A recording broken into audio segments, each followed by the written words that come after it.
Bienvenue à tous, sur, le serveur, Discord, de Solidarité et Progrès. Ça fait maintenant plusieurs mois qu'on anime des débats, toutes les semaines ou presque. Donc on a invité ce soir, Issam Belaïch pour parler, des relations, internationales et de l'économie internationale. Donc je voulais commencer avec un petit point rapide justement sur, qu'est-ce qui se passe dans le monde, et on a des tensions qui s'exacerbent. Et notamment si on regarde, du côté des États-Unis, ça fait à plusieurs reprises que les conseillers pour la stratégie nationale américaine, se voient la Chine ou la Russie comme des adversaires, voire des ennemis à combattre. Et notamment un des derniers rapports qui dit que de l'OTAN, qui veut contrer les, je cite: «les influences malveillantes de la Russie et de la Chine». Donc à ça, s'ajoutent des sanctions qui ont été posées par l'Union européenne à l'encontre, de la Chine le 22 mars dernier, et donc des réponses de la Chine contre certaines personnalités européennes avec également des sanctions. Alors, ça, on n'entend pas forcément parler, pas beaucoup de gens sont au courant. Par contre, vous avez peut-être entendu parler, voire certainement, du motif de ces sanctions qui sont le prétendu génocide, de la Chine à l'encontre de la minorité des Ouïghours, dans le Xinjiang. Mais donc on entend parler de ça, on n'entend pas parler des conséquences de ces sanctions, sur quoi elles portent, et ce que ça peut avoir comme conséquence. Heu, donc la petite citation que je vous ai donnée du rapport, de l'OTAN 2030, elle a été évoquée par une lettre de militaires français, qui est le cercle, le cercle, interarmées, je ne sais plus exactement leur nom. On a beaucoup entendu parler aussi de lettres de militaires, appelant à une insurrection contre, le gouvernement Macron. Ça se diffuse de plus en plus, mais on n'a pas entendu parler de cette, prise de position de militaires français, contre l'OTAN. Donc encore une fois, il y a des choses qui animent, la masse, de la population, dans l'émotionnel, et la voix de la raison est tapie ailleurs. Ce que je voulais évoquer avec ça, c'est que, si on regarde la quantité d'armement nucléaire, d'un côté et de l'autre, on voit se redessiner un conflit, comme il y en a eu dans le passé, avec des conséquences qui seraient bien au-delà des guerres mondiales du XXe siècle. Et l'anniversaire fêté par certains du discours de Churchill sur le rideau de fer est vraiment à prendre en compte comme, un élément de de danger, très grand. Et donc quand bien même une guerre nucléaire serait pas déclarée parce que voilà, la raison prime, un découplage peut quand même se faire entre différents pays et une guerre froide persister. Et donc justement, c'est ce qu'a évoqué Antony Blinken, le secrétaire d'État américain, qui était à Londres pour le G7, des ministres des affaires étrangères, là, tout juste cette semaine, où il a dénoncé, la politique chinoise, des nouvelles routes de la soie comme étant la menace. Donc c'est justement ce processus qui est bien ce potentiel de développement, des pays émergents, des pays qui ont besoin de se développer, qui subissent de plein fouet la crise, et nous aussi dans les pays soi-disant déjà développés qui voulons nous réindustrialiser et qui aurions une opportunité grande de le faire avec les nouvelles routes de la soie. Tout ce processus est bien l'ennemi de l'oligarchie, et ils veulent mettre un grand couvercle là-dessus. Donc c'est l'occasion pour nous de se battre pour l'alternative. Peut-être de prendre en compte, la voix d'une presse, habituellement aux bottes de l'oligarchie comme le New York Times, qui juge imprudentes, les positions de Biden et de Blinken, heu, dans ce contexte de grandes tensions. Donc voilà, le moment est de réfléchir un peu plus en avant. Qu'est-ce qui se passe en Chine? Heu, qu'est-ce qu'est-ce qui se passe en Russie? On pourrait parler peut-être une autre fois, mais justement ces nouvelles routes de la soie qu'est-ce que c'est, d'où ça vient. On va pas forcément entrer dans les détails avec, toi Issam, ce soir, mais tu voulais plus nous parler de toute la trame dans laquelle est la Chine depuis, plusieurs décennies pour s'ouvrir à l'international et pour, montrer quelle volonté elle a pour créer, un cadre institutionnel d'une économie qui s'ouvre. Donc, voilà, sans plus attendre, je vais te donner la parole et si Merci. tu veux aussi évoquer, comment tu nous connais. Je vais peut-être prendre juste une minute pour rappeler qu'il y a demain une, conférence internationale de l'Institut Schiller avec qui on travaille et qu'on va pouvoir mettre peut-être l'invitation pour ceux qui veulent s'inscrire ou en savoir plus, dans lequel on évoquera tout ce contexte de tension et l'alternative d'une politique de coopération internationale pour laquelle on se bat. Donc si toi-même, Issam, tu veux évoquer comment tu nous connais, comment tu as connu l'Institut Schiller ou sa fondatrice Elga Zep-Larouche, ça pourrait être un moyen de montrer que, il y a une alternative qui existe, qui est connue même quand on ne s'en rend pas compte et que ça sert toujours de communiquer ça autour de soi. Merci à toi, Issam. Super. Merci beaucoup, Chérine. Merci pour l'invitation. Je suis très content de votre invitation pour parler de la Chine d'un point de vue économique et géostratégique. Euh, la rencontre avec Solidarité et Progrès, elle trouve son origine dans la première rencontre avec toi à l'INALCO.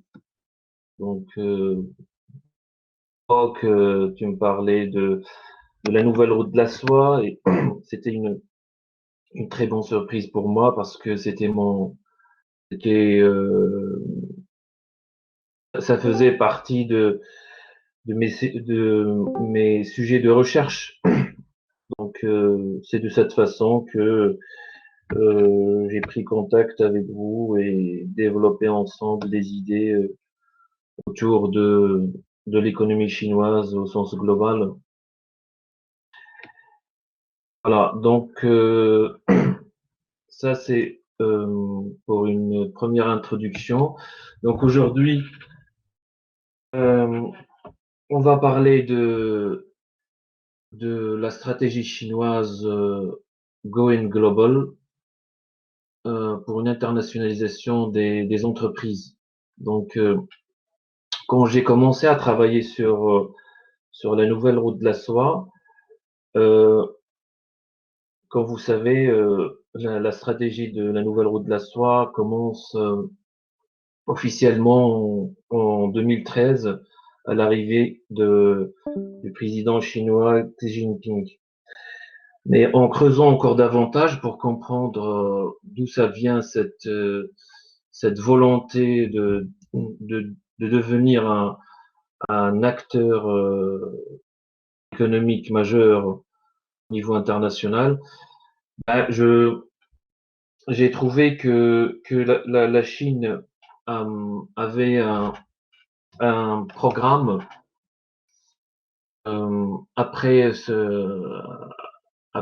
les années 50, les années 60. Elle a essayé de mettre en place plusieurs plans de développement économique. Euh, donc, on sait très bien la première stratégie qui a été mise en place par Deng Xiaoping, c'est la politique de open door, ça veut dire s'ouvrir à l'international. Donc, l'idée majeure de la Chine ou des dirigeants chinois dans les pays, dans les années 60-70, c'était de s'ouvrir à l'international. C'était une question majeure pour que la Chine soit ouverte à l'international. Donc, c'est ça le point de départ de l'internationalisation et de l'ouverture de la Chine au niveau global. Donc, il y avait une succession de programmes et de stratégies de l'ouverture à l'international et il y avait une accélération de l'ouverture. Donc jusqu'à l'arrivée d'une stratégie, les dirigeants chinois appelaient la stratégie Going Global. Ça veut dire c'est le moment de sortir, c'est le moment d'aller dans les autres pays.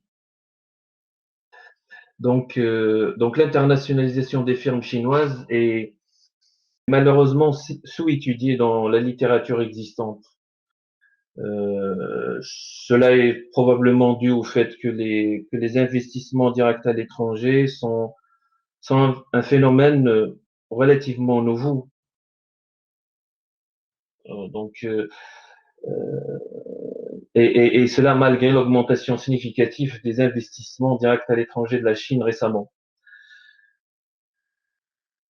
On sait très bien que il y a une date clé qui a permis l'internationalisation de la Chine, c'est son adhésion à l'Organisation mondiale du commerce en 2001.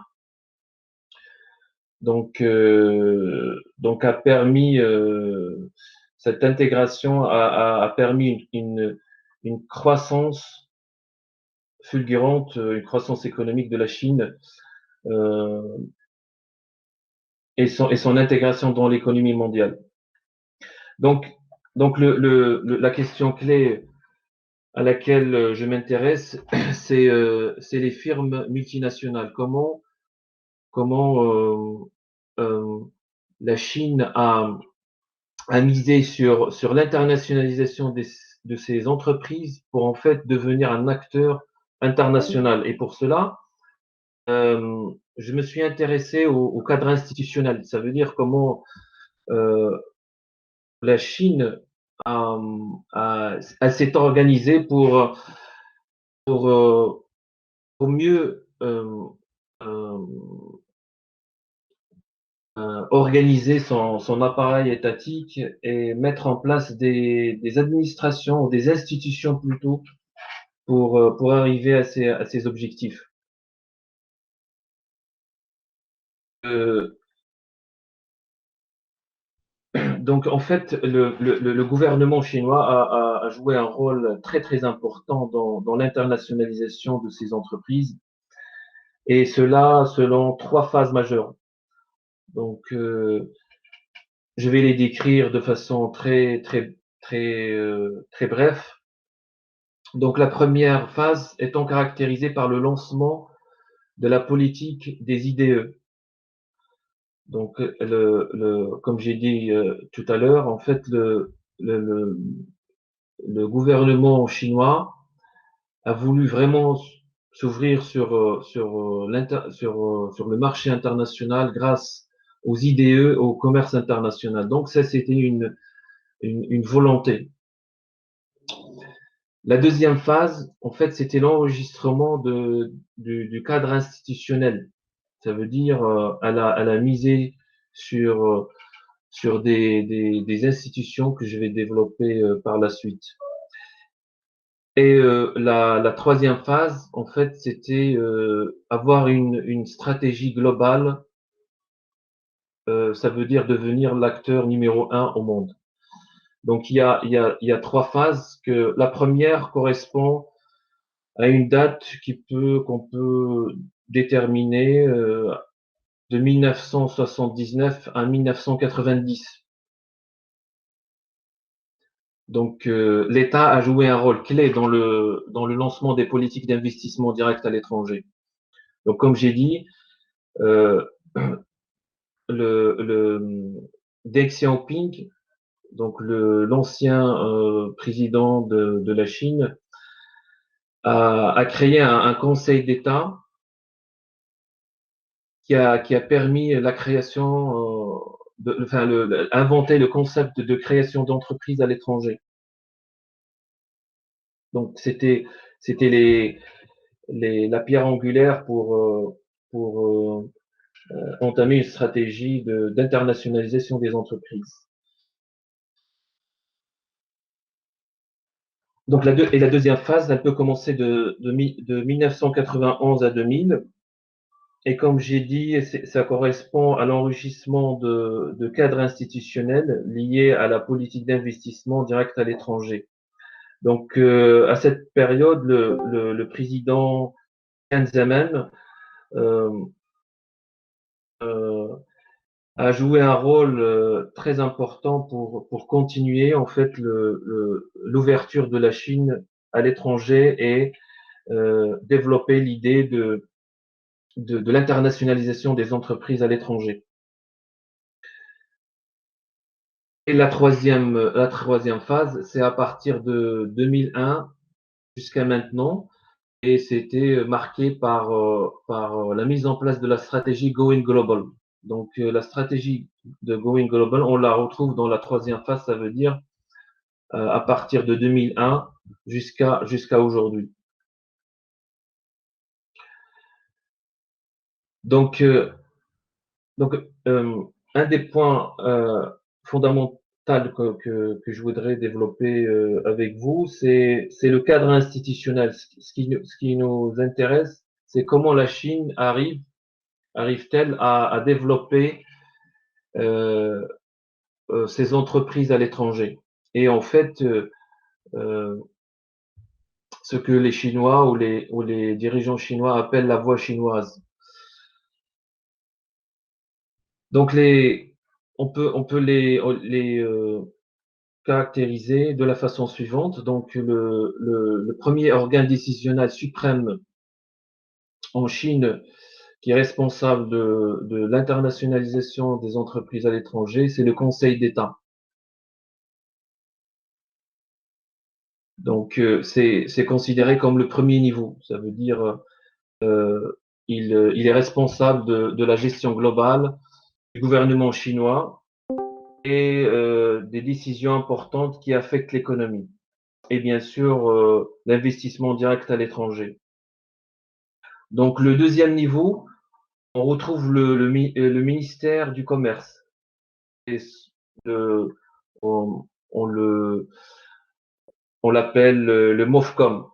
Donc, ça correspond au ministère du Commerce. On a aussi, on retrouve l'administration d'État d'échange, et le SAFE.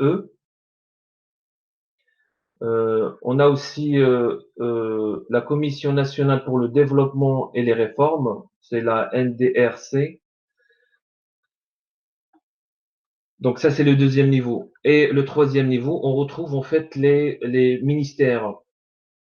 Donc les ministères responsables des mines, de l'agriculture, etc. Donc en fait, il y a trois niveaux. Donc je vais commencer avec le ministère du Commerce. En fait, il joue un rôle très très important dans l'internationalisation des entreprises chinoises à l'étranger. Il a un certain nombre de fonctions, mais il faudrait savoir, je vais évoquer quelques fonctions, mais il faudrait savoir que il est responsable de superviser les investissements directs à l'étranger en élaborant les politiques et en examinant les demandes d'approbation des projets d'investissement. La deuxième fonction, la représentation de la Chine auprès des organisations économiques mondiales, comme par exemple l'OMC. Et il est responsable aussi des négociations bilatérales et multilatérales en termes d'investissement et de commerce. Voilà. Donc, concernant l'administration nationale d'échange, donc euh, il, euh, il a été créé en 1979 et il, euh, il travaille en collaboration avec la Banque de Chine. Et en fait, sa principale tâche, en fait, c'est la gestion de l'utilisation de la circulation des devises. On a aussi la Commission nationale de développement et la réforme. Euh, Cet organisme est chargé de formuler et de mettre à jour un catalogue des projets d'investissement qui est soumis à l'approbation du gouvernement. Donc, euh, donc en fait, récemment, le Conseil d'État pour organiser, pour encadrer les investissements directs à l'étranger, a élaboré un catalogue des projets d'investissement. Il a carrément fait une liste euh, euh, dans laquelle on peut trouver trois catégories. Donc la première catégorie, c'est les investissements autorisés par le Conseil d'État.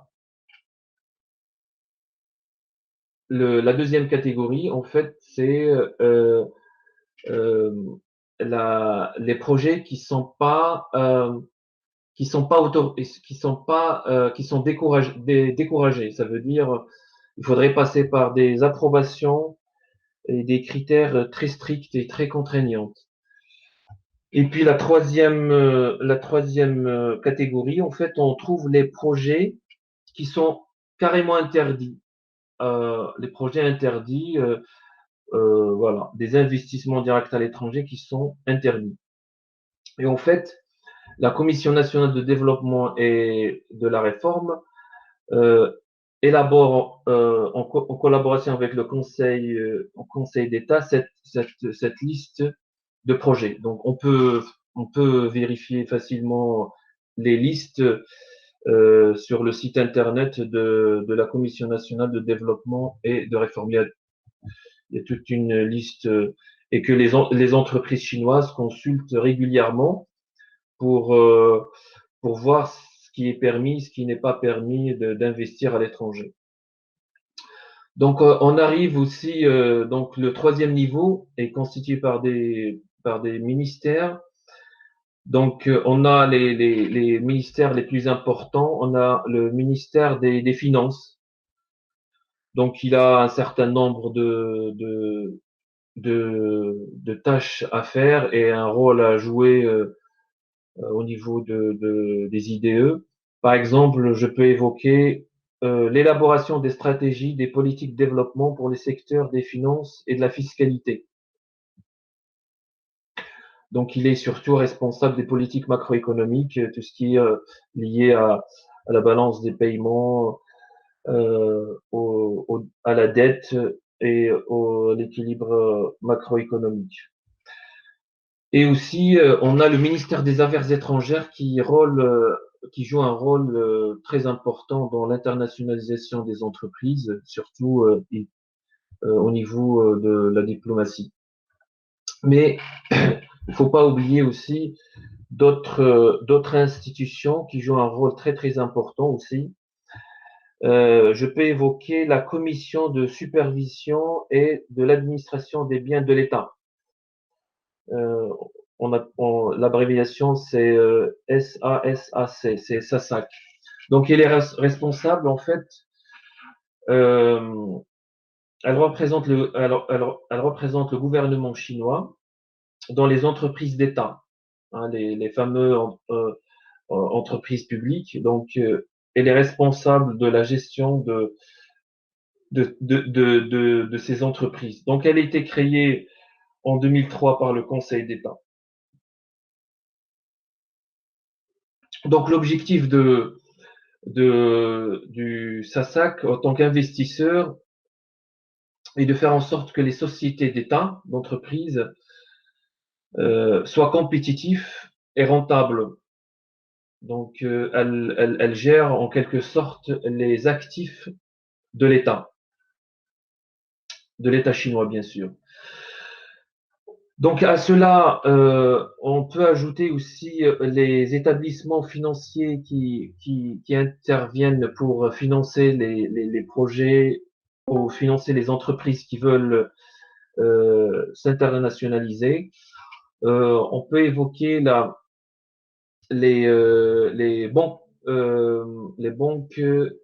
politiques. Voilà, banques politiques. Donc, on a trois banques qui interviennent pour financer les projets à l'étranger. Donc, on a la Banque chinoise de développement. On a le Exim Bank et on a la banque de développement la Banque chinoise de développement, la Banque chinoise d'agriculture. Voilà, la Banque chinoise de développement. J'ai du mal à traduire en anglais. Donc les trois banques qui sont responsables du financement de l'internationalisation des entreprises chinoises. Euh, donc pour le l'Exim Bank, donc comme j'ai dit, c'est une banque principale de la Chine. Donc cette institution est au centre du financement de la stratégie Going Global. Donc elle fournit principalement les prêts préférentiels pour les sociétés chinoises. Donc elle octroie des prêts préférentiels pour les entreprises qui veulent s'implanter à l'étranger. Donc bien sûr dans des secteurs ciblés. Elle garantit également l'application du programme chinois de prêts concessionnels à l'aide étrangère. Donc en fait, elle donne des prêts préférentiels et les prêts concessionnels. Donc les prêts concessionnels, en fait, c'est les prêts donnés par le gouvernement chinois. Euh, donc pour la, j'ai oublié de parler aussi de la Banque populaire de Chine. En fait c'est la banque centrale de Chine et c'est une institution très très importante dans le cadre de l'internationalisation des entreprises. En fait, elle supervise et elle gère les réserves de change. Vous savez que la Chine a commencé à s'internationaliser, à s'implanter à l'étranger, à financer les projets de ces entreprises grâce à ces réserves de change qui sont très très importants. Euh, et donc, grâce à ces réserves de change que la Chine a pu s'internationaliser. Euh, donc, pour avoir une idée sur l'importance de ces institutions dans l'investissement direct à l'étranger. Donc, on a le MOFCOM, ça veut dire le ministère du commerce. Donc, il représente, en fait, il a euh, produit, il a fait comment dirais-je, il pèse à peu près 37% des politiques d'investissement, des politiques responsables des investissements directs à l'étranger. Donc on a le MOFCOM, en fait le ministère du Commerce. Après on a le,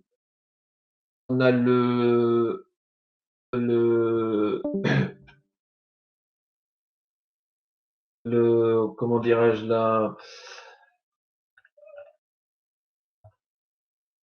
l'administration nationale des changes qui, elle, représente à peu près 14%. Donc, on a 14% de production de politique en termes d'investissement direct à l'étranger. Ensuite, donc, euh, on a le ministère des Finances aussi qui pèse à peu près 10%. Donc, on peut dire que le ministère du Commerce est le principal ou le principal organisme qui est responsable des politiques d'investissement direct à l'étranger.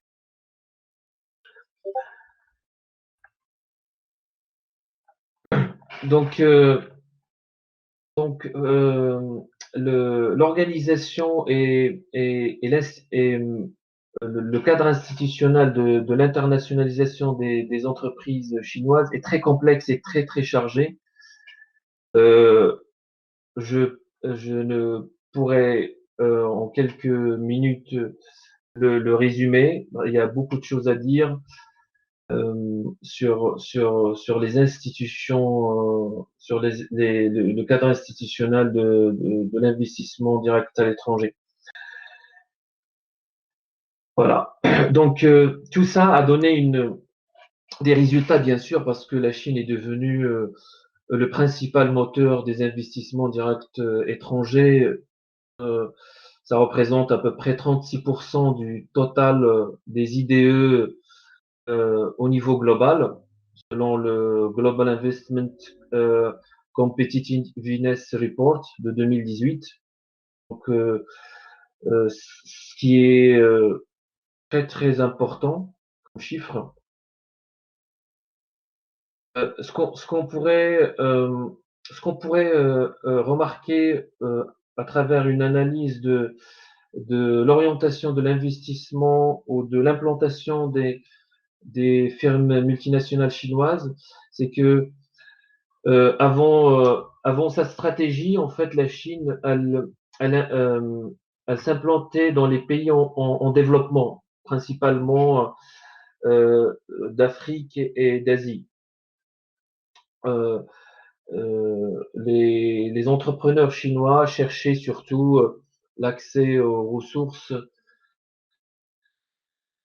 C'était la principale préoccupation. Mais à partir de la stratégie de Going Global, ça veut dire à partir de 1999-2000, donc l'investissement direct à l'étranger, souvent par des fusions-acquisitions ou des co-entreprises, la Chine cherche plutôt, ou les entreprises chinoises cherchent plutôt l'accès au marché, à, accès aussi à la technologie et surtout l'accès aux marques.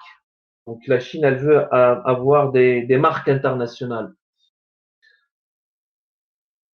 Et c'est pour ça, on voit que la Chine représente ces investissements directs à l'étranger euh, euh, représentent de plus en plus ou augmente de plus en plus dans les pays européens et nord-américains. Sans oublier bien sûr une implantation et un intérêt très particulier à la région Asie. Euh, donc j'ai quelques chiffres à annoncer. Donc,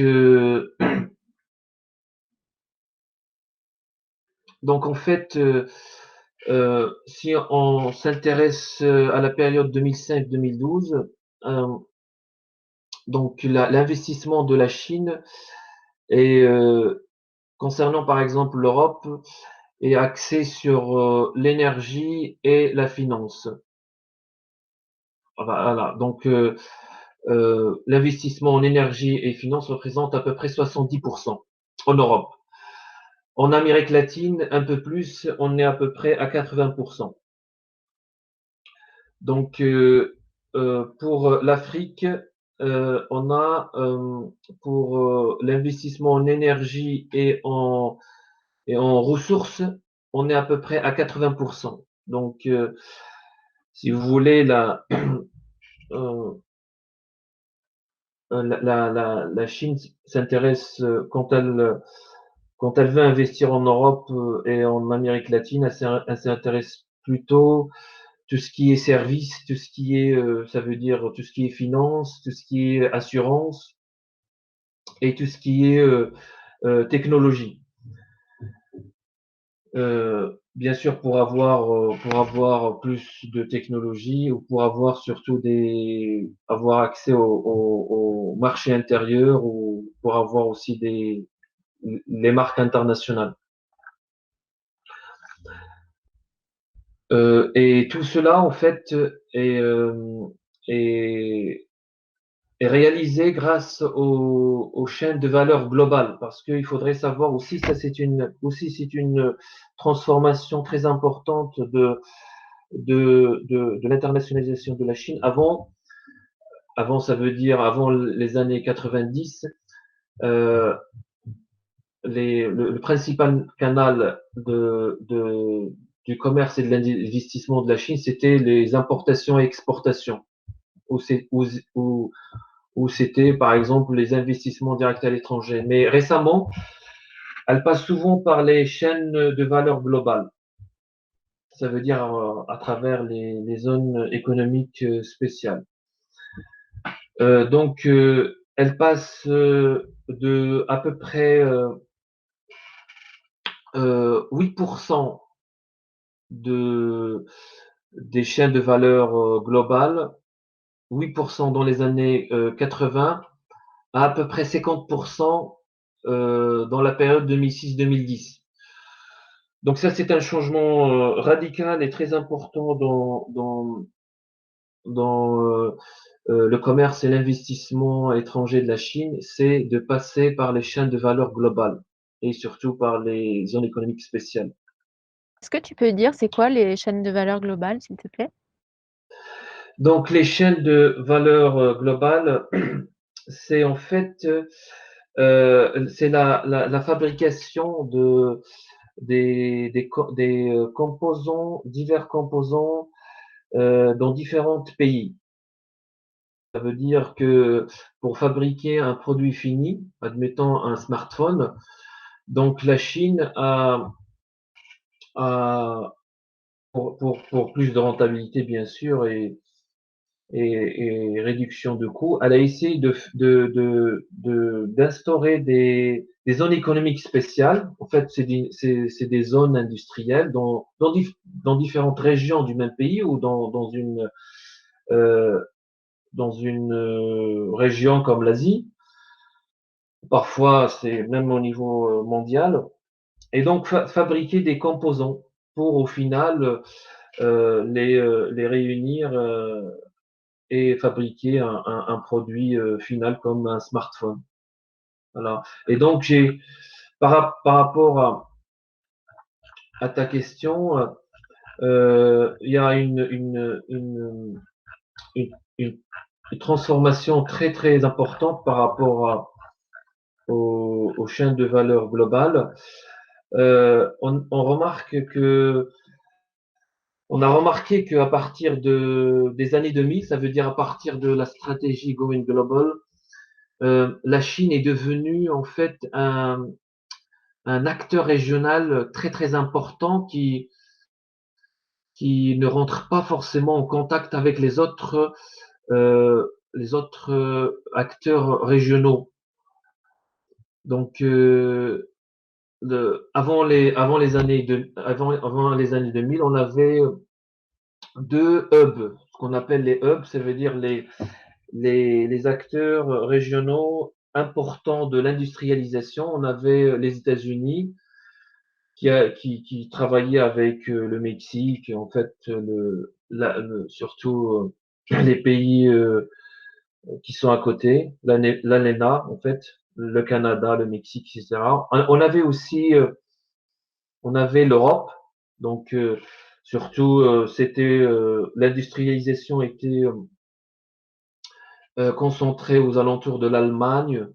Donc, il y avait les entreprises françaises, espagnoles, italiennes qui travaillaient avec aussi l'Europe de l'Est beaucoup, avec l'Allemagne. Et on avait aussi un troisième hub, c'était le Japon, qui travaillait avec la Corée du Sud, avec Singapour, avec la Chine, mais comme un acteur marginal dans la région. Et en fait, les trois hubs fonctionnaient entre eux. Mais à partir des années 2000, en fait, la Chine a bouleversé cette organisation mondiale et donc a créé en fait des hubs euh, indépendants. Donc, c'est quoi les trois hubs? Donc, on a toujours les États-Unis, on a toujours l'Allemagne en Europe et on a en Asie, on a la Chine. Donc, elle a détrôné le Japon. Donc, la Chine, en fait, elle travaille avec les pays asiatiques concernant les chaînes, les, les, les, les chaînes globales d'investissement. Voilà, les chaînes de valeur globales. Donc, pour illustrer ces propos, en fait, on a par exemple en 2018, donc les smartphones, alors l'émergence des marques de smartphones chinois. J'essaie de traduire en anglais. Euh, En fait, on a au niveau local, ça veut dire au niveau du marché chinois, on a Huawei qui est le premier fournisseur de smartphones en Chine. On a Oppo, Vivo, Xiaomi et en cinquième position, on a Apple et Samsung. Ça veut dire en fait les Chinois ils soutiennent en quelque sorte leur marque et leurs produits et ils sont fiers de leur industrie, de leur marque. Cette fois-ci, au niveau international, les marques de smartphones, la Chine, on a la Chine avec un pourcentage de 85%. Donc les marques chinoises, en fait, ils sont répandues au niveau international. On a en deuxième position l'Inde. En troisième position, on a le Bangladesh, la Russie et les États-Unis en cinquième position. Donc, ça prouve bien que la stratégie chinoise, avec le cadre institutionnel, avec la stratégie aussi de financement, a abouti à internationaliser ces entreprises. Et ça, c'est juste un exemple de l'internationalisation des entreprises chinoises. Tout à l'heure, j'ai regardé sur les fortunes globales des les 500 plus grandes entreprises au niveau mondial. Et en fait, dans les 500 plus grandes entreprises mondiales, euh, c'est le classement de 2020, on a 133 entreprises chinoises. Ça veut dire le numéro 1. Après, on a 121 entreprises américaines. Ça veut dire les États-Unis, elle devient en deuxième position. Et en troisième position, on a le Japon avec 53 entreprises, plus grandes entreprises au monde. Donc, on voit très bien que la Chine, en fait, elle a atteint son objectif et dans si peu de temps, parce que sa stratégie a commencé réellement dans les années 2000. Donc en 20 ans, la Chine a atteint un niveau record d'internationalisation de ses entreprises. On a d'autres exemples, par exemple dans le brevet comme indicateur de l'industrialisation d'une économie. Le numéro 1, c'est la Chine. Ça, j'ai le classement de 2016. Donc le numéro 1 au monde, le pays numéro 1 au monde qui, euh, qui, euh, qui produit des brevets, c'est la Chine. Après, on a les États-Unis. Troisième position, on a l'Allemagne, le Japon, la Corée du Sud, et après vient la France, l'Angleterre, l'Italie, etc. Donc la Chine, on la retrouve aussi cette fois-ci euh, dans la première position. Euh, et de loin, parce que euh, en fait la Chine en 2016 a produit 1 milliard 200 brevets, alors que dans le même temps, les États-Unis a fabriqué que 300 000. Donc vraiment, la Chine a produit des brevets de façon exceptionnelle et remarquable. Euh,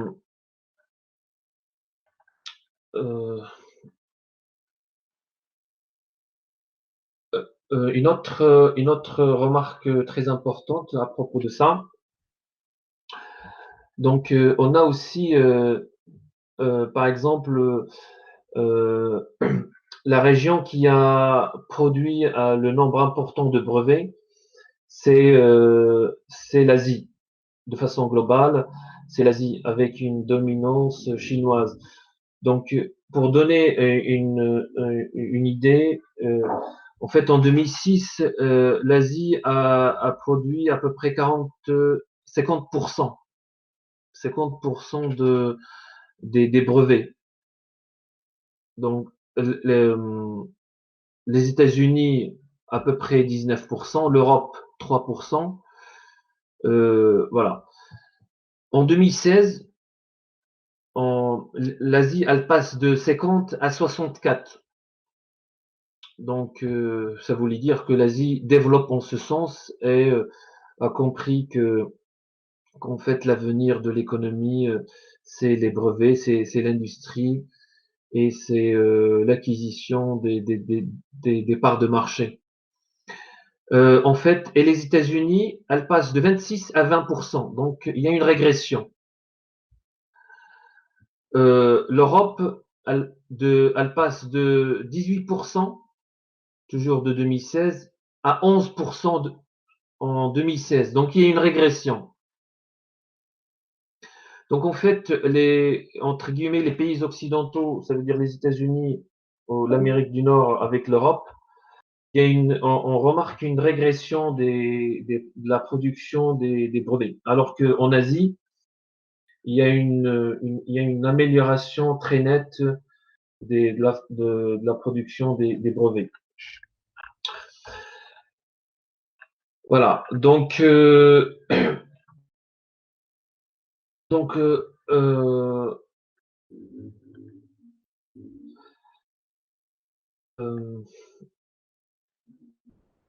après, bien sûr, si on va essayer je vais essayer de développer encore davantage en fonction des questions qui me seront posées par la suite. Euh, donc, Merci. en fait, pour Vous avez résumer, des choses à voilà, pour ajouter? résumer, pour conclure, voilà, pour conclure, en fait, euh, donc le pari de la Chine en fait est gagné en si peu de temps. Ça veut dire que en réalité, euh, enfin, le souhait et la volonté des dirigeants chinois des années 2000, c'est vraiment d'internationaliser les entreprises chinoises et ils ont réussi. Donc, je pense parce que la Chine, en fait, elle a fait beaucoup de paris, elle a beaucoup de stratégies. Ce soir, on a parlé d'une seule stratégie, mais il faut pas oublier la stratégie de Made in China de 2025. Et voilà, faut pas oublier aussi la stratégie de la nouvelle route de la soie, qui normalement devrait s'achever en 2049.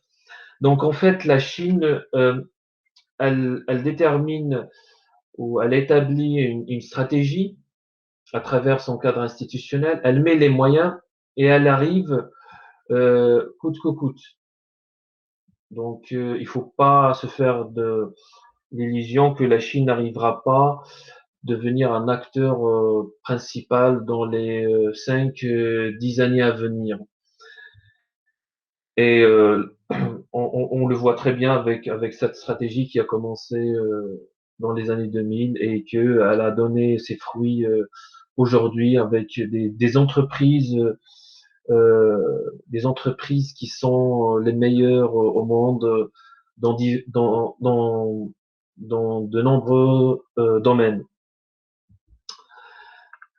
Voilà, donc je suis ouvert à toutes vos questions et j'espère que vos questions vont encore enrichir le débat et la réflexion. J'ai essayé d'être très bref, concis et certainement j'ai pas tout dit. Il y a beaucoup d'informations, il y a beaucoup de détails, il y a beaucoup de chiffres. Donc voilà. Donc voilà, c'est à vous la parole, Chérine. Merci. Et merci à toi, Issam. C'est très dense, il y a beaucoup de choses, je pense, très nouvelles, beaucoup de gens. Je vais sans doute avoir besoin, d'aide de mes, collègues pour quelques questions, mais je propose que la première soit qui est assez générale du coup, soit posée par Sébastien, sur comment dire? Le fait que c'est un type d'organisation qui n'est pas forcément propre à la Chine.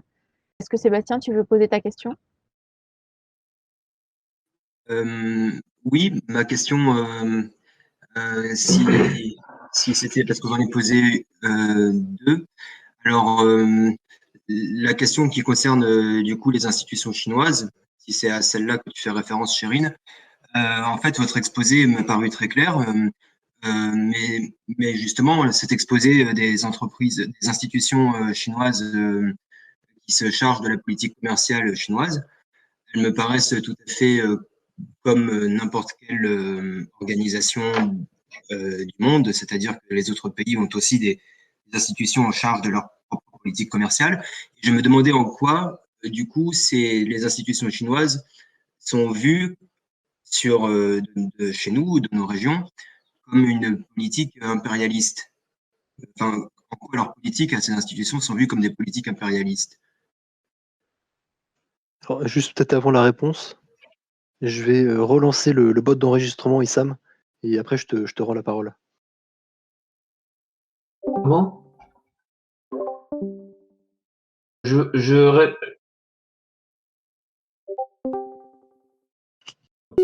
Now recording. Merci.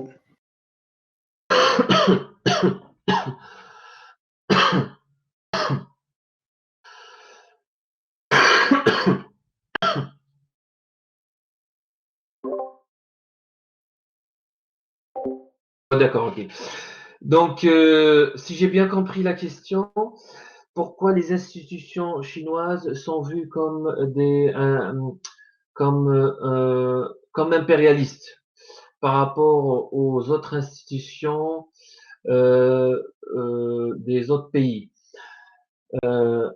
Si c'est ça la question, en fait, les institutions chinoises ne sont pas vues comme impérialistes et ils ont attiré l'admiration de ceux qui s'intéressent à leur mode de fonctionnement.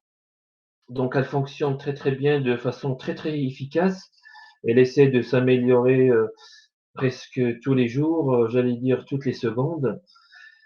Et, ils sont pas ceux qui considèrent comme c'est des institutions impérialistes, ils se sont pas approfondi l'analyse parce que tout, on peut dire tout et n'importe quoi sur l'émergence économique de la Chine grâce à ces institutions.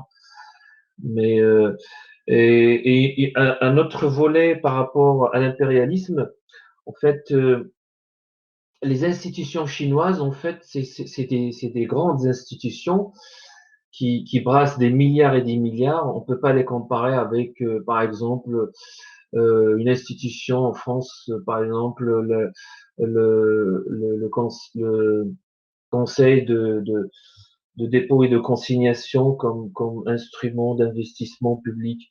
Donc, en fait, euh, j'allais dire, c'est pas comparable. La Chine a sa taille, elle a une très grande taille.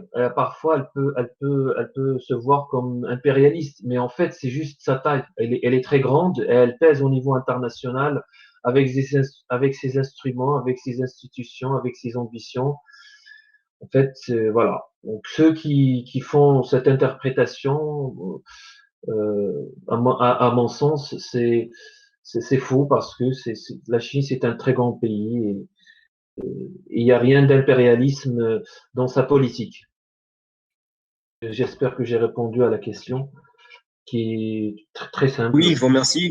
Ça répond à ma question. Si je peux juste me permettre une remarque, vous avez dit que les institutions étaient admirées par les observateurs. C'est vrai, mais ma question venait du fait que dans les médias, on entend que leurs politiques sont des politiques impérialistes, mais votre réponse me satisfait pleinement. Simplement, je réagissais par rapport à ce qu'on entend tous les jours dans les médias. Voilà. Oui, en fait, pour compléter, en fait, les médias Personnellement, c'est pas des gens qui font c'est pas des gens qui font de l'analyse, c'est pas des gens qui font de la réflexion. Ils sont là pour plutôt faire de l'information, parfois de la déformation, et c'est pas une référence. En fait, c'est voilà, c'est pas une référence. Ils font pas de l'analyse, ils font pas de la réflexion. Je vous remercie. Merci. Rémi, est-ce que tu veux poser ta question ou est-ce que peut-être tu veux que je la pose? Alors, quelle réalité aux accusations d'abus de la part de la Chine, en Afrique par exemple? Ont-ils mis des garde-fous pour éviter les abus dans les investissements à l'étranger? Alors, peut-être ça reprend un petit peu ce que tu disais. Est-ce que, excusez-moi, Chérine, est-ce que tu peux répéter la question, s'il vous plaît? Quelle est la réalité des accusations d'abus de la part de la Chine en Afrique, par exemple? On peut penser, j'ai vu aussi dans le chat quelqu'un qui parlait du fait qu'on accuse la Chine de ne pas embaucher de la main-d'œuvre locale dans les projets en Afrique ou ailleurs. Donc, quelle est la réalité de cela et s'il y en a une, est-ce qu'ils ont mis des garde-fous? Est-ce qu'il y a eu une évolution? Donc, euh, comme tu sais, je suis pas un grand spécialiste de la présence chinoise en Afrique, mais j'ai des éléments de réponse. En fait, comme on sait, euh, la Chine est accusée de tout et de rien et de n'importe quoi. Et c'est vrai, c'est une accusation que qui stipule que la Chine n'utilise pas la main-d'œuvre locale. Euh, en fait, en fait, il y a une part de vérité parce que la Chine, elle préfère utiliser les ingénieurs chinois, du moins dans une première étape, peut-être dans une politique de la transmission des savoir-faire à la population locale et la main-d'œuvre locale. Donc, dans un premier temps, je pense que la Chine utilise des ingénieurs chinois en les mélangeant avec la main-d'œuvre locale et peut-être peu qualifiée, mais dans le but, bien sûr, de transfert des savoir-faire. Mais je pense que il faudrait pas rester stagné sur la stratégie chinoise parce que elle s'adapte. La Chine, elle s'adapte et là maintenant, en fait, ce qu'elle est en train de faire, je l'ai évoqué très très brièvement dans mon exposé. Aujourd'hui, quand maintenant la Chine, elle privilégie ce qu'on appelle les co-entreprises et les fusions-acquisitions. Ça veut dire quoi? Ça veut dire que euh, elle vient avec ses ingénieurs, avec son entreprise, et en fait, elle le mélange avec une autre entreprise. En fait, elle fait pas comme avant l'investissement direct étranger. Une entreprise chinoise, avant la Chine, elle venait avec son entreprise, elle s'implante directement. Elle venait avec son matériel, avec ses ingénieurs, etc. Là maintenant, récemment, disons il y a une dizaine d'années à peine, en fait, elle fait de la co-entreprise et de la fusion-acquisition. Ça veut dire que le fait de dire la Chine elle n'utilise pas la main-d'œuvre locale est peu pertinent parce que voilà, il y a un mélange, il y a une seule entreprise. Donc voilà, il faudrait s'actualiser avec la Chine parce qu'en fait, elle se développe, comme j'ai dit, tous les ans, tous les mois, voire tous les heures. Voilà. Ok, merci. Alors, s'il y a des gens de mes collègues qui ont une vision sur les questions du chat, j'arrive pas à tout retenir, donc je regarde les questions qui ont été. Oui, ouais, ça, je les ai, ça. Donc, je les ai. Du coup, justement, il y avait plusieurs questions qui revenaient sur les institutions Il y en a 3, donc de Sébastien Rémy et Réminovitch. Donc Réminovitch qui voulait poser une question sur le Conseil d'État, dont Issam t'a parlé en tout début. Est-ce que Réminovitch, tu veux poser ta question?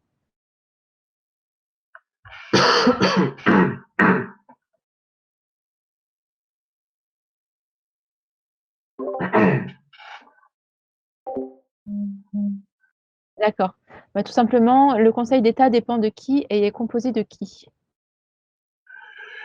Alors, le Conseil d'État, en fait, c'est c'est l'institution suprême de la Chine. En fait, est composé par les membres du comité communiste chinois. En général, ils sont en nombre de 7 dans le Conseil d'État et sont considérés aussi, il est constitué aussi par les anciens au cadre de l'État. Donc en fait, c'est des personnalités clés qui déterminent la stratégie globale de l'économie chinoise. Et c'est considéré comme le gouvernement chinois. Parce qu'en fait, en Chine, c'est pas comme en Europe ou comme dans le monde entier, en fait.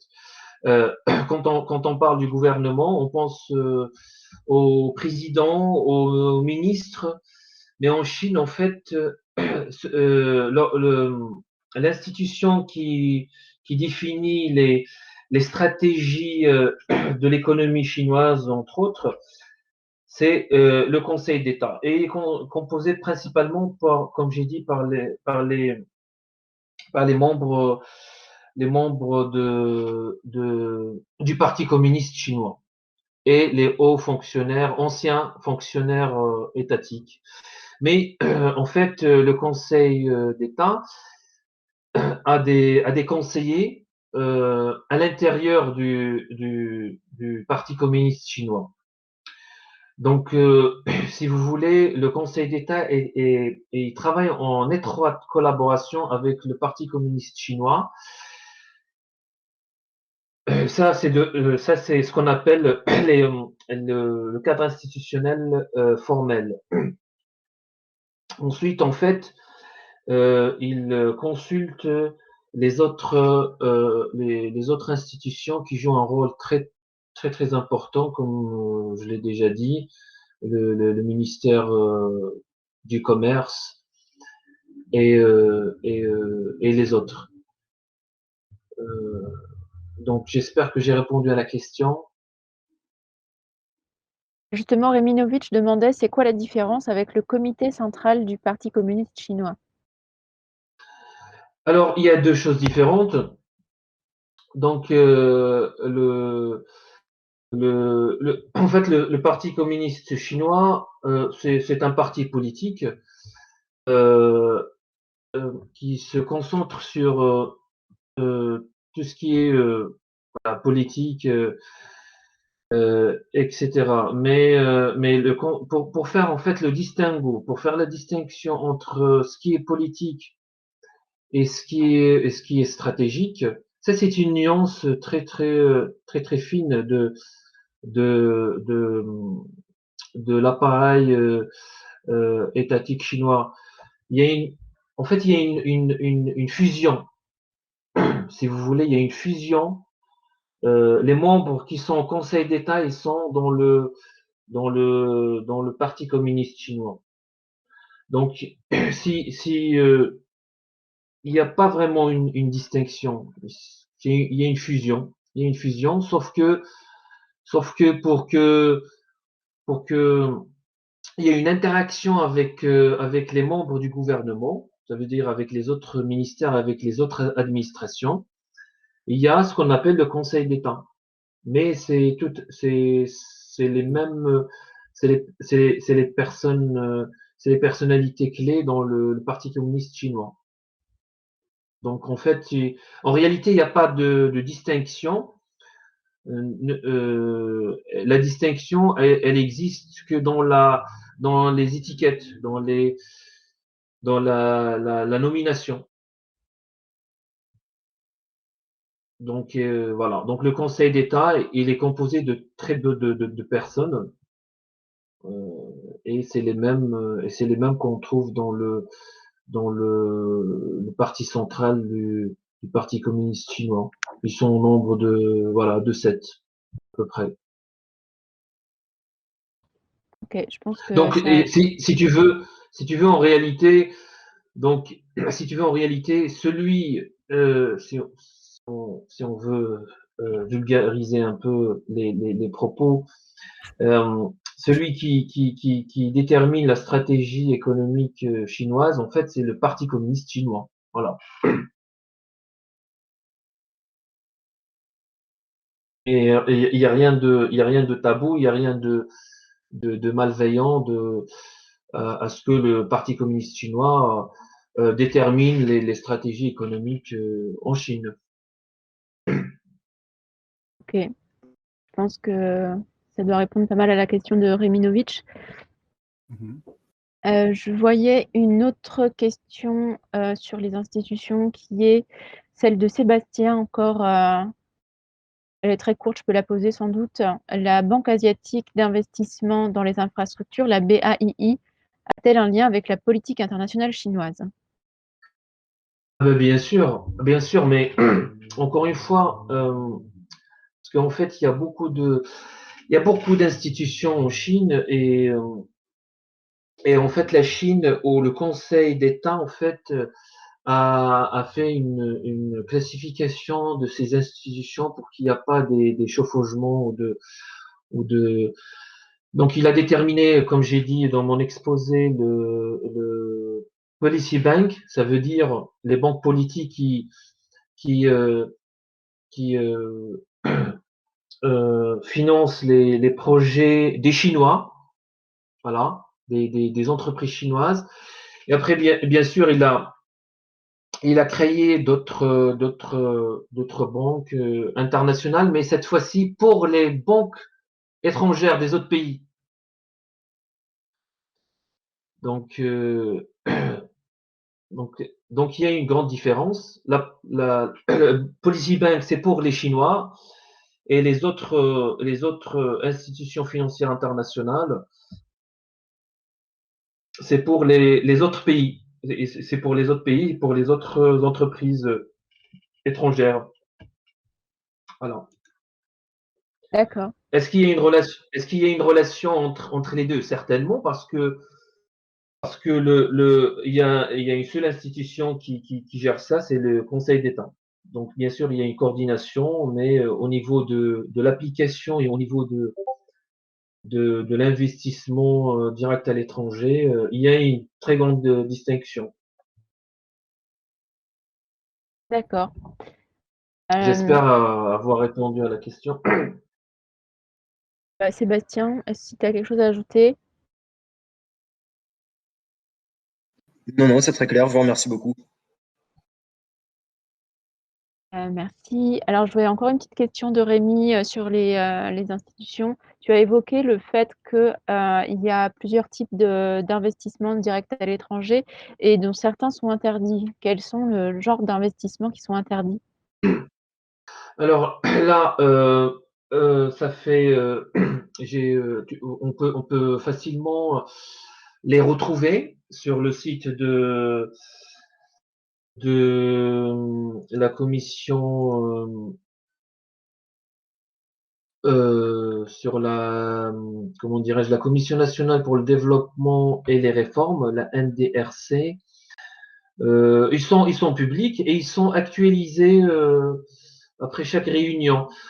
Donc moi j'ai regardé, je pense il y a 6 mois, la liste, j'ai regardé rapidement. Euh, Vous pouvez très simplement vérifier sur Internet.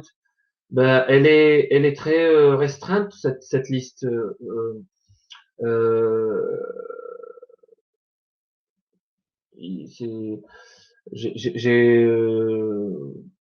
pas vraiment d'exemple, mais on peut facilement regarder sur le site internet pour voir c'est affiché publiquement justement pour les entreprises, pour qu'elles investissent pas dans n'importe quel projet. Et en fait, par exemple, c'est tout bête, hein, dans les investissements, par exemple, euh, qui n'ont pas de bénéfices pour la Chine. Alors, je me rappelle pas exactement de des projets qui sont interdits. On pourra aller voir si Euh, on est intéressé. Donc oui, c'est le voilà, site de c'est la ça. Commission Voilà. nationale. La Commission nationale pour le développement et les réformes. En fait, il faudrait euh, chercher sur le catalogue des projets d'investissement. Alors, si je trouve exactement le nom du catalogue, ce serait bien. Mais en fait, c'est un catalogue. En fait, le site internet est très simple, il n'est pas très compliqué. On peut trouver la liste. Ok, Euh, voilà. Voilà. Donc, il y a une liste restreinte pour les projets interdits, sauf si depuis que j'ai consulté cette liste a changé, mais je pense pas. En fait, l'idée générale, en fait, quand j'ai survolé la liste des projets interdits, c'est des projets qui sont très risqués, pas en termes d'économie ou en termes de finances. Ils sont risqués en termes d'image, en termes de rentabilité, en termes de la sécurité pour les citoyens chinois. Euh, voilà. Et qui sont pas rentables selon le Conseil d'État. ok, merci. Je pense que ça répond bien à la question. Voilà. Alors il y a Moi, je voulais vous orienter vers le site internet parce que c'est vrai, c'est public, c'est affiché pour les entreprises qui veulent investir à l'étranger. Donc, moi, je vous invite vraiment à aller voir le site internet. Il y a beaucoup de, il y a beaucoup de littérature, il y a beaucoup de rapports très très intéressants parce qu'en fait, cette institution est considérée comme un centre de réflexion et de recherche. Elle produit énormément de documents, de rapports. C'est considéré comme l'institut intellectuel qui produit les idées pour le Conseil d'État chinois. Voilà, c'est des chercheurs éminents dans les questions de développement de l'économie.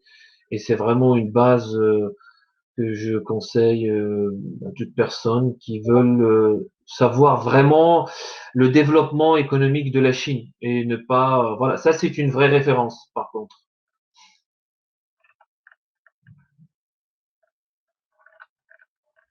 ok. Alors, il y a des questions qui vont être regroupées de plusieurs sources, parce que là, j'ai des questions de Rémi et qui recoupent quelque part des questions que j'avais reçues de Christine. Alors, je vais les lire et on va voir si c'est assez compréhensible.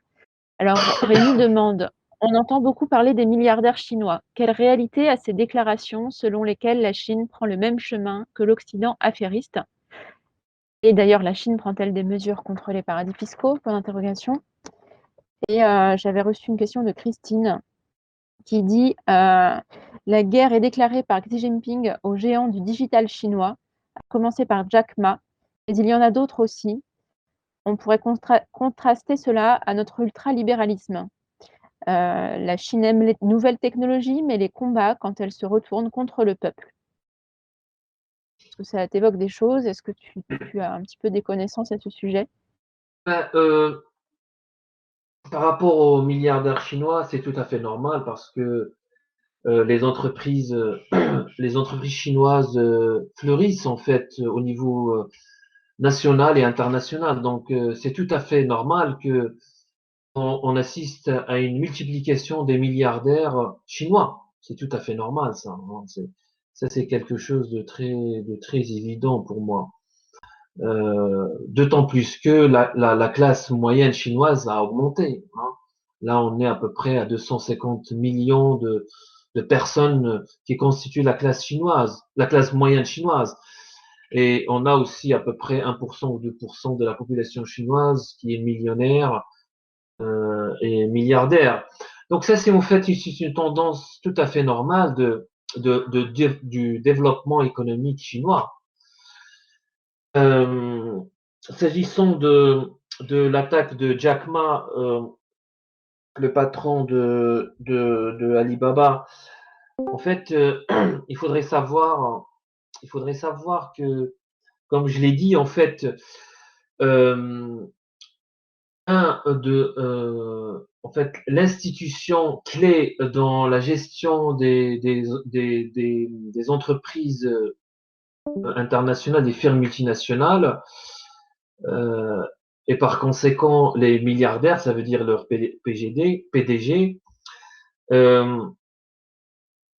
En fait, le Parti communiste chinois considère le Conseil d'État comme un instrument de changer, d'orienter, d'influencer les entreprises internationales et leurs dirigeants. Donc, certainement, moi, j'ai eu dans ma lecture personnelle que peut-être le dirigeant de Alibaba n'applique pas à la lettre les recommandations du Conseil d'État et donc du Parti communiste chinois. Donc, il a reçu certainement des répressions, un rappel à l'ordre. Et c'est sûr que la Chine, bien sûr, les dirigeants chinois, ils agissent de cette façon pour faire des rappels à l'ordre aux dirigeants des firmes multinationales chinoises. Donc, je ne sais pas si j'ai bien répondu à la question. Ben, Rémi n'a pas ajouté quelque chose dans le chat, donc Ben, les paradis fiscaux, en fait, j'ai l'impression, mais c'est une impression, paradis fiscaux pour la Chine, ça pose aucun problème. Déjà, c'est pas un problème. Les paradis fiscaux, c'est pas du tout un problème du moment où ça contribue au bonheur et à la richesse de sa population. Donc ça pose pas de problème. Elle le fait, elle le pratique et ça pose pas de problème. Du moment où c'est pas néfaste pour la richesse chinois, parce que faudrait savoir que la Chine, ce qui intéresse la Chine, c'est en fait c'est sortir de la pauvreté et enrichir sa population. C'est ça ce qui est important. Bien sûr avec des bons moyens, avec une organisation avec une organisation formelle, mais c'est un entre guillemets c'est un mal nécessaire et c'est pour l'instant il faudrait comprendre que la Chine elle n'est pas dans une étape mature de son développement économique. Donc il ne faut pas que, par exemple, le paradis fiscal entrave son développement économique. Peut-être dans 10 ans, 15 ans, quand elle sera considérée comme un pays développé avec une économie mature, peut-être elle va attaquer aux paradis fiscaux. Mais pour l'instant, ça pose pas de problème du moment où ça contribue à son émergence économique. Et c'est une impression de ma part. je voyais Rémi en train de taper, mais je ne le vois plus. Est-ce que tu sais, toi, si ce qu'il en est du système bancaire chinois, notamment, est-ce qu'il y a une séparation des banques, par exemple? comme nous on défend la séparation des banques entre les banques d'affaires et les banques de dépôt. Alors, banque d'affaires, banque des dépôts, Pour j'en ai limiter la aucune idée. spéculation. J'en ai aucune idée pour la séparation interne. J'en ai aucune idée. Je peux pas m'avancer là-dessus. Tout ce D'accord, que tout ce que je sais, c'est le Policy Bank. Elle a développé les trois banques principales que j'ai évoquées pour, en fait, elle les a développées pour, en fait, soutenir l'investissement, l'investissement des Chinois à l'étranger. Et ça, c'est quelque chose de merveilleux, de quelque chose qu'on retrouve pas dans les autres pays. d'accord. Je vais poser la question, en fait, pour introduire la question de Benjamin, je vais lui donner la parole. Alors, je vois aussi Reminovitch qui demande: «Les flux d'IDE se sont-ils inversés?» Je comprends pas très bien. Les quoi, pardon?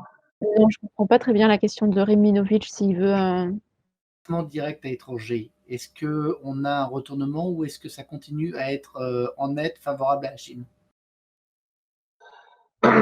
Donc, vous parlez des rendements, les rendements des entreprises chinoises à l'étranger, c'est ça? Non, je parle le flux des investissements que fait le reste du monde vers la Chine est-il devenu inférieur aux investissements que les Chinois font à l'extérieur? Euh, oui, et j'ai quelques graphiques qui euh, donc c'est une question intéressante. Euh, alors, je suis en train de chercher le graphique.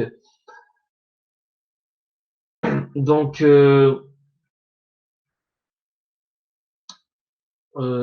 c'est vrai que là, euh, auparavant, ça veut dire toujours avant les années 2000, c'est les pays européens et les États-Unis qui investissaient dans l'économie chinoise. Donc, ça veut dire que l'investissement direct entrant était supérieur à l'investissement direct étranger sortant de la Chine. C'est tout à fait normal parce que la Chine à l'époque était pauvre, ses réserves de change étaient, euh, étaient minimes. Mais avec la stratégie de Going Global, ça veut dire encourager les entreprises à sortir, à s'implanter dans les autres pays. On a assisté un-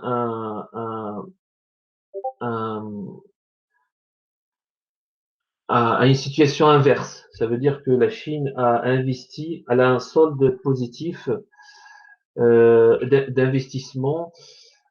Et cela, si mes souvenirs sont bons, euh, c'est une date récente, je pense en 2011.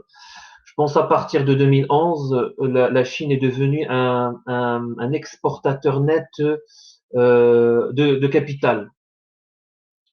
Vu bien sûr, grâce surtout à cette stratégie de going global, ça veut dire investir à l'étranger. Donc c'est vrai Effectivement, que la Chine, voilà, elle change la tendance. La Chine, à partir de 2011, 2012 et 2013, c'est pour ça, on retrouve la date de 2013, ça veut dire le lancement de la nouvelle route de la soie. C'était vraiment une date clé. Elle a renversé vraiment, elle a inversé les tendances qui prévalaient dans la période avant années 2000. Effectivement, à ce sujet, Sébastien a mis un graphique dans le chat. On voit bien à partir de 2011-2012 que les sorties Voilà, dépassent les entrées. voilà, c'est ça. Donc voilà, donc c'était à partir de 2011-2012. Voilà. Et en fait, je vais profiter de votre question, de votre remarque pour en faire une deuxième. On assiste aussi à une transformation où, avant, les investissements directs à l'étranger étaient principalement vers les pays en développement, euh, souvent en Afrique et en Asie. Là maintenant, on voit que les investissements ils ont diminué en Afrique au, à la faveur des pays asiatiques. Ça veut dire la Chine a une politique de régionalisation. Elle va investir dans les pays voisins. Et, au niveau de l'investissement, donc la Chine investit quand il s'agit des États-Unis ou de l'Europe, elle investit souvent dans les entreprises technologiques. Quand il s'agit de l'Asie, en fait, la Chine a un solde négatif par rapport aux pays asiatiques. En fait, elle a un solde positif qu'avec les pays occidentaux, ça veut dire les États-Unis et l'Europe. Mais elle a un solde négatif avec les pays asiatiques. Parce qu'en fait, c'est les pays asiatiques qui investissent, ils commencent à investir énormément en Chine. Euh, et, euh, et, euh, et par rapport à l'investissement chinois en Afrique et en Asie, en fait, la Chine investit souvent dans les matières premières, souvent l'extraction des matières premières et, et, euh, et l'énergie aussi, parce qu'elle a des programmes de développement économique, surtout pour le développement énergétique. Voilà, elle représente à peu près, comme je pense que je l'ai déjà évoqué, 70%. Donc en fait, le solde de l'investissement chinois à l'étranger en général est positif à partir de 2011-2012, mais surtout grâce aux investissements dans les pays occidentaux, européens et Amérique du Nord. Mais il reste négatif avec les pays asiatiques. Ce qui est une très bonne nouvelle pour les Asiatiques. Ça prouve bien qu'il y a une intégration économique asiatique importante. Je ne sais pas si mes propos sont clairs.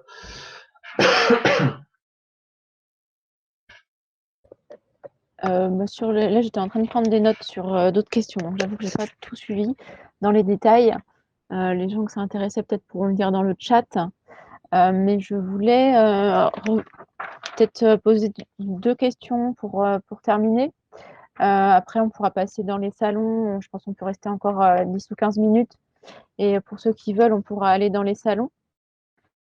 La question qui pourrait se poser, donc j'avais évoqué le fait que Benjamin, peut-être il pourra poser sa question à l'oral, mais notamment ça recoupe à une autre question que dont j'avais reçu en fait un article de presse dans le magazine, je ne sais plus si c'est Forbes ou non, c'est autre chose. C'est un article plutôt de la presse chinoise, China Diplomacy, quelque chose comme ça, qui parle en fait dans les industries du coton ou les industries des panneaux solaires au Xinjiang. Visiblement, il y a des... Alors, j'ai pas tout compris parce que c'est en anglais, donc je suis un petit peu désolée du flou, mais il y aurait des questionnements qui sont posés par l'Occident sur l'emploi des ouvriers dans des entreprises au Xinjiang. Donc, qui retombe sur le sujet des Ouïghours, du Xinjiang, de toute cette région. Et visiblement, il y a des intentions de la part de l'Occident de déstabiliser cette industrie, cette technologie dans l'Ouest chinois, et qui fait que ce qu'on entend sur les Ouïghours donne quelque part une légitimité aux inquiétudes de l'Occident. Est-ce que toi, tu as entendu des choses sur ça? Est-ce que tu peux nous éclairer? Et Benjamin, est-ce que tu veux Alors, poser ta question en même temps? Oui, en fait, la question que je posais, c'est que justement, en fait, qu'est-ce que tu pensais de... En fait, aujourd'hui, dans les médias occidentaux, on ne peut pas parler de la Chine sans parler justement, entendre parler du Xinjiang, des Ouïghours, du travail forcé si on est face à un journaliste pas trop méchant, et du génocide si on est face à un journaliste complètement buté et anti-chinois. En fait, ce que j'ai eu aujourd'hui, parce que je t'avoue que j'ai rencontré quelqu'un qui était journaliste aujourd'hui et qui me disait, alors c'est marrant, ils disent tous qu'ils connaissent des réfugiés et qu'ils en ont rencontrés. Ils sont jamais capables de nous les présenter. Mais voilà, donc je voulais savoir ce que toi t'en penses, si tu penses qu'il y a des choses de vrai ou pas là-dedans, même si j'ai moi-même fait un gros travail là-dessus, et dans ces cas-là, je sais quoi y répondre, mais c'est pas pour moi, c'est pour les autres. ça marche. Merci pour la question. Euh, alors, si vous voulez, alors la question du de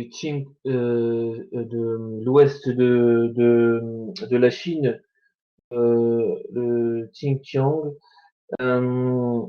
c'est une question brûlante, aussi bien pour les dirigeants occidentaux que chinois. Mais elle n'a pas beaucoup d'importance en Chine. Quand j'étais présent en Chine, j'ai pas ressenti euh, euh, cette importance que l'on donne à cette question. Ça veut dire le, le travail forcé ou le que sais-je encore sur la maltraitance des Ouïghours, etc. Euh, je sais pas, je pense pas que c'est une question intéressante, très importante pour les Ouïghours. Je pense il y a une amplification de l'importance de cette question. Euh, ce que je pourrais vous dire par rapport à ça, c'est que la Chine, elle veut développer cette région, elle veut le développer, et bien sûr, avec un développement économique, toujours le développement des régions passe toujours par des développements économiques. Et, et pour le développement, pour que dans la conception chinoise, le développement économique passe par des institutions. Ça veut dire il faudrait que il y a un cadrage, un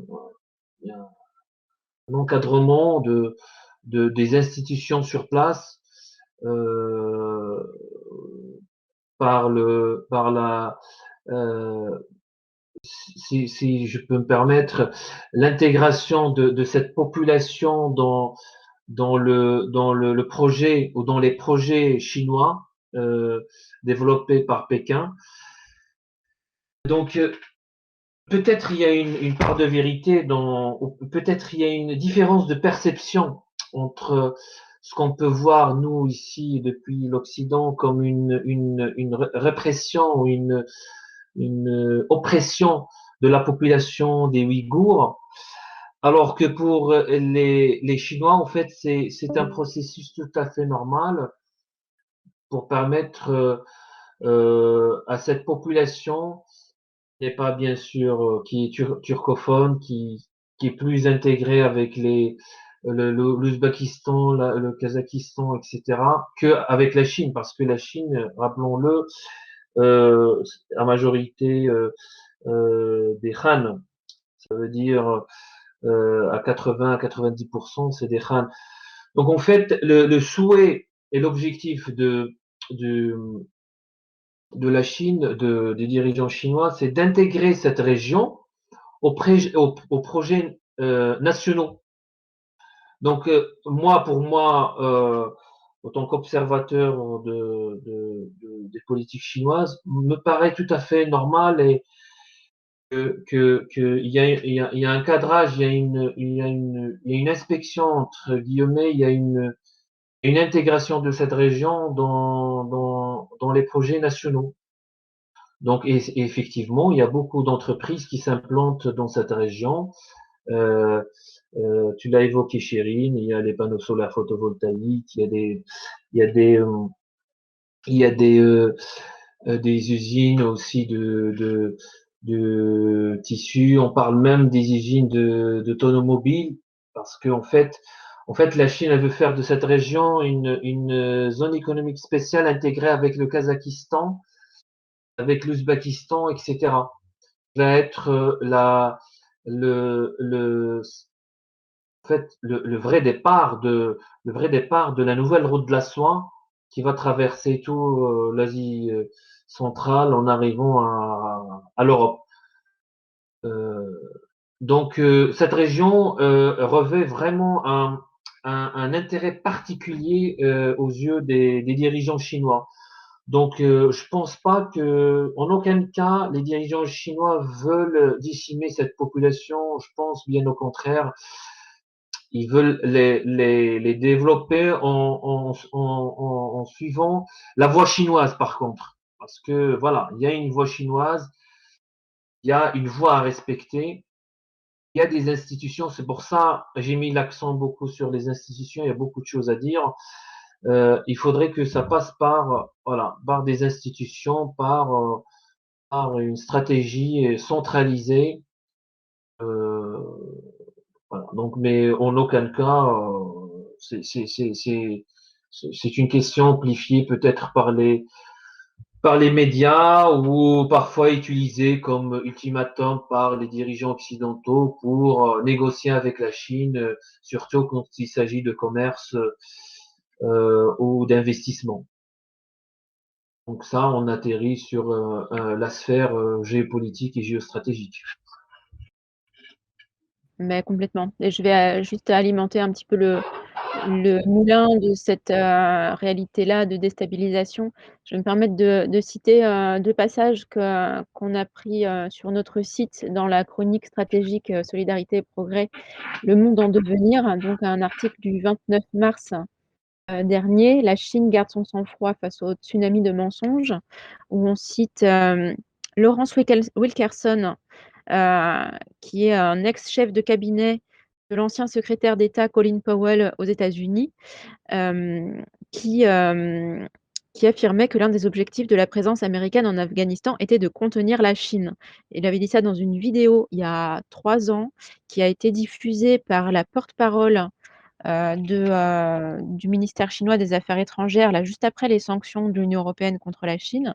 Et donc Lawrence Wilkerson disait, je cite: «La troisième raison pour laquelle nous étions là, en Afghanistan, est qu'il y a 20 millions de Ouïghours au Xinjiang», a-t-il déclaré. La CIA voulait déstabiliser la Chine et elle considérait opportun de semer le trouble en se joignant à ces Ouïghours pour mettre de la pression sur Pékin de l'intérieur plutôt que de l'extérieur.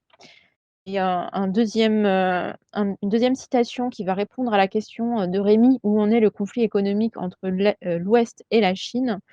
Dans la chronique stratégique de cette semaine, lundi 3 mai, sur solidaritéprogrès.fr, qui s'appelle «L'incendie Est-Ouest et le pyromane britannique».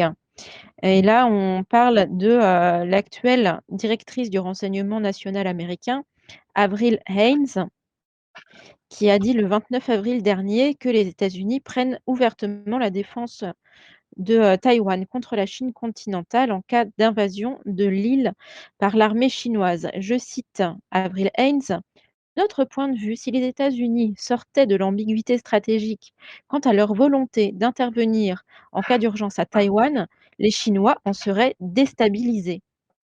Donc c'est très clair. Sur le fait que c'est complètement une volonté de déstabiliser et donc si on n'a pas ça dans le radar, tout ce qui, nous fait vibrer nos émotions, sur les droits de l'homme et cetera, en fait, on se retrouve à parler pour cette politique de division. Je vais poser peut-être merci Rémi d'avoir mis les brèves en question.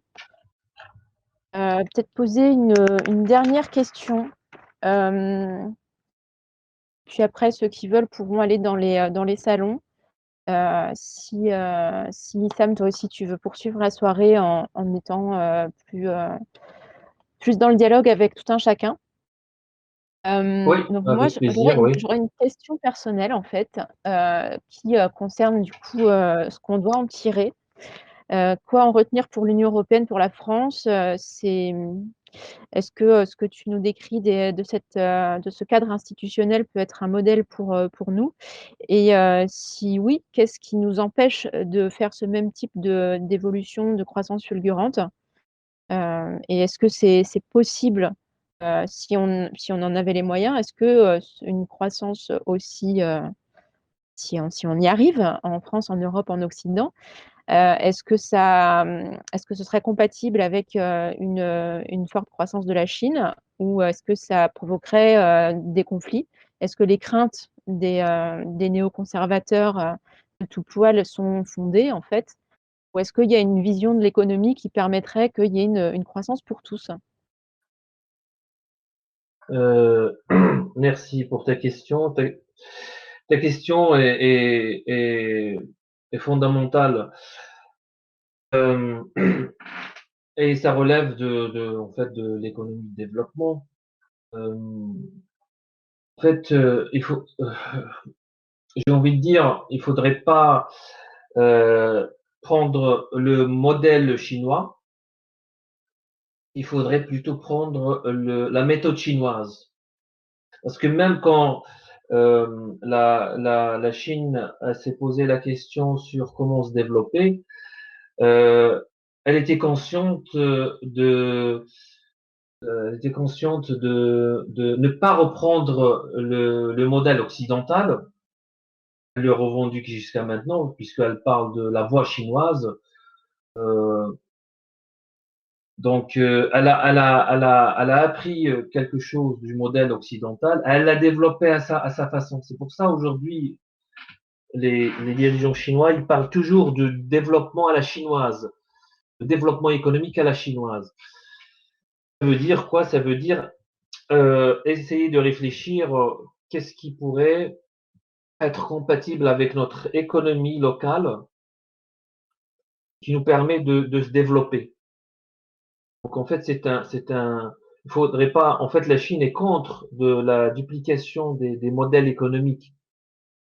On peut pas reprendre le modèle chinois, on peut pas reprendre le modèle japonais, on peut pas reprendre le modèle américain, on peut pas reprendre le modèle français des années 60. En fait, c'est ce qu'on apprend aussi de la Chine. La Chine, elle le dit aux autres pays en développement, elle dit, en fait, il faudrait développer votre propre modèle de développement. Essayer de réfléchir comment votre économie peut se développer. Et c'est pour ça, en fait, elle a créé son propre cadre institutionnel. Le cadre institutionnel de la Chine ne reprend en aucun cas le schéma classique des autres pays. Donc, c'est pour ça et très intéressant d'étudier le processus de développement à la chinoise. Donc en fait, les Européens ou les Occidentaux en général, ils n'ont rien à apprendre de la Chine. Ils n'ont rien à apprendre de la Chine. En fait, il faudrait parce que la Chine, elle prétend pas être une donneur de leçons. Elle donne pas les leçons, la Chine. La Chine, elle développe son économie et elle demande une coopération avec les pays, avec les autres pays du reste du monde. C'est tout ce qu'elle demande. Euh, qu'est-ce que les pays occidentaux peuvent apprendre de la Chine? Ben, c'est la capacité en fait de s'adapter. Par exemple, on voit qu'en France, le modèle de développement économique, il est le même depuis 40 ans, 50 ans, il change pas. Les institutions que De Gaulle a instaurées, ben, c'est toujours les mêmes, la même méthode de travail, la même politique, la même manière de faire, etc.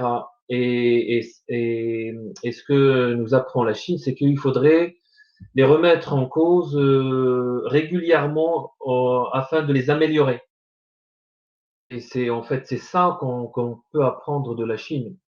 Et pas dupliquer son modèle parce qu'il n'est pas, on peut pas le dupliquer parce que la Chine c'est un pays continent avec 1,5 milliard, avec des, avec parce que la Chine, il faut pas oublier qu'elle est, il y a 20 ans, elle était dans la pauvreté extrême, 20 ans, 30 ans dans la pauvreté extrême, donc c'était un pays pauvre et est devenu maintenant un pays émergent et très bientôt un pays développé. Donc, pour les pays occidentaux, c'est pas le cas parce que ils sont déjà considérés comme des pays développés. Donc, qu'est-ce qu'ils vont devenir après, après l'économie développée, des économies matures? Donc, je pense que c'est pas le même schéma de processus de développement. Ce qu'on doit apprendre, c'est en fait, c'est la remise en cause et l'amélioration des méthodes de travail. C'est tout ce qu'on peut apprendre de la Chine aujourd'hui. Merci, ça répond très bien à la question. Je pense qu'on a fait vraiment le tour de pas mal de choses. Cette question de fin pourrait nous ouvrir à un prochain thème de comment on doit nous-mêmes se remettre en question. On a nous-mêmes pas mal de choses à proposer très concrètement. Je te remercie beaucoup, Issam. Est-ce que tu as un mot de conclusion? Quelque chose que tu veux nous faire découvrir? Quelque chose que tu voudrais, toi-même une question que tu voudrais nous poser? Non, j'ai oublié d'évoquer. C'est ce qu'on a dit ce soir. Ça illustre bien ce qui s'est passé hier pour ceux qui suivent un peu l'actualité entre l'Europe et la Chine. Et l'accord économique entre l'Union européenne et la Chine a été annulé hier, malgré que il a duré 7 ans de négociations. Donc les, les, l'accord commercial entre et, d'investissement entre l'Union européenne et la Chine, donc a été annulé à cause en fait de de ces entreprises, justement les entreprises chinoises à l'étranger qui sont euh, en majeure partie des entreprises publiques chinoises et en fait ça crée l'effervescence et la réussite de ces entreprises dans des pays comme par exemple la France ou l'Allemagne a nourri beaucoup d'inquiétudes et beaucoup de suspicions. Justement, l'Union européenne demande plus de contrôle des entreprises chinoises en Europe, chose que Pékin a refusé catégoriquement euh, et, euh, et cette situation a débouché sur l'annulation de l'accord Union européenne-Chine. Encore une fois, cette question des entreprises chinoises à l'international est une question brûlante, aussi bien en Europe qu'aux États-Unis, et elle peut amener les 3 globes régionaux à ne pas coopérer, ce qui serait très très dommage pour l'économie mondiale, pour l'avenir aussi de l'avenir en fait de la population mondiale. Voilà. Merci beaucoup. Donc comme on le voit, on aura pas mal de choses à rediscuter par la suite, ça n'arrête pas de bouger. J'invite tout le monde à regarder le programme et l'invitation pour la conférence de l'Institut Schiller qui a été mise dans le chat. Et puis, merci encore Issam. Je pense qu'on peut tous aller dans les salons pour ceux qui veulent poursuivre la discussion. Et voilà, Issam, je ne sais pas si tu as du temps. Je connais quelques personnes qui auraient des questions personnelles à te poser. Si tu ne peux Ok, pas ce soir, on pourra te mettre en contact. Voilà, parce que ça a été très inspirant d'avoir des sources, des références et des choses concrètes. Merci et merci à tout le merci monde beaucoup. d'avoir été là. Merci à vous, merci.